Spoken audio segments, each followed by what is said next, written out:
Hi friends, welcome back to my channel. ఇంకొక వీడియోతో ముందరకు వచ్చేసానండి. అందరు ఎలా ఉన్నారు? బాగున్నారా? మేమైతే బాగున్నామండి. మీరు ఎలా ఉన్నారో కామెంట్ చేయండి. ఇదైతే సొరకాయ పులుసు అంటారు. సొరకాయ చెక్కు తీసేసి పైన అంతా చిన్నగా కోసేసుకోండి. బాగా చిన్న ముక్కలు కోసుకోండి, లేదంటే ఉడకదు. మన ఇంట్లో కాసిన సొరకాయ అయితే తొందరగా ఉడికిపోయిద్దండి. మనం ఆర్గానిక్గా పండించుకుంటాం కదా. ఇదైతే బయట కొనుక్కొచ్చారండి మా ఆయన మార్కెట్లో. అస్సలకైతే ఆల్మోస్ట్ 1 అవర్ ఉడికినా కూడా అది ఉడకలేదండి. ఇది ఇంకా ఉడికేది అట్లా లేదనేసి నేను మళ్ళీ కుక్కర్ తీసుకొని కుక్కర్లో వేసానండి. 1 అవర్ ఉడికిన తర్వాత కుక్కర్లో వేసి 7 విజిల్స్ రానిచ్చా. అప్పుడు కొంచెం కొంచెం ఉడికిందండి ఇది.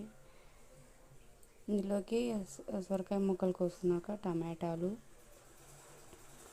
పచ్చిమిరపకాయలు, ఉల్లిపాయలు ఇంత మటు కోసేసుకొని అన్నీ కలిపేసుకొని నీళ్ళు పోసేసుకొని స్టవ్ పైన పెట్టేసుకుంటే ఉడికిపోతాయండి.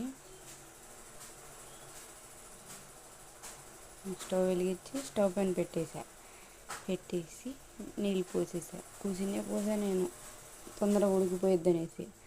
మళ్ళీ తర్వాత ఎన్ని నీళ్ళు పోసాను, ఆ లోటం నీళ్ళు పోసాను, పెద్ద లోటం నీళ్ళు. ఉడుకుతుంది, చాలాసేపు ఉడికిందండి. చింతపండు అయితే తెలియక వేసాను నేను. వేసి మళ్ళీ మా అత్తయ్యని అడిగితే తీసేయమంటే మళ్ళీ తీసేసాను వెంటనే. మళ్ళీ మెత్తగా ఉడికాక అప్పుడు వేసాను చింతపండు. మీకేమో ఇక్కడ వేస్తున్నట్టు చూపించాను, కానీ అత్తయ్య వద్దు తీసేసి అని అంటే తీసేసి మళ్ళీ నీళ్ళు పోసేసి కుక్కర్లో వేసేసి కుక్కర్లో పెట్టేశానండి. అయితే పసుపు, ఉప్పు, కారం, చింతపండు ఈ 3 వేసాం. మళ్ళీ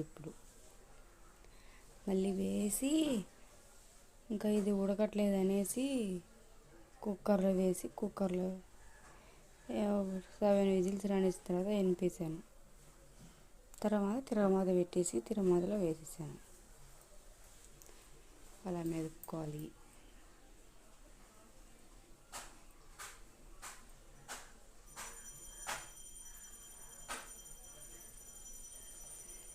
అయితే చాలా టేస్ట్గా ఉందండి, చాలా బాగుంది. నేను కూడా ఎప్పుడు తినలేదు, ఇప్పుడే తిన్నాను. ఒక మూకుడు పెట్టుకొని మూకుడులో నూనె వేసేసి తాలింపు గింజలు వేసేసి మిరపకాయలు, కరివేపాకు వేసేసి వేగిచ్చేసి తాలింపు అందులో వేసేయడమే. తీసుకెళ్ళి సొరకాయ పులుసు అంటారు.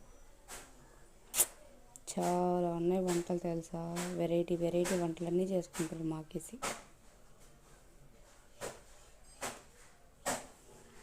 వేడిగా అన్నంలో వేసుకొని తింటుంటే కడుపు నిండిపోయిద్దండి, ఎంత బాగుందో.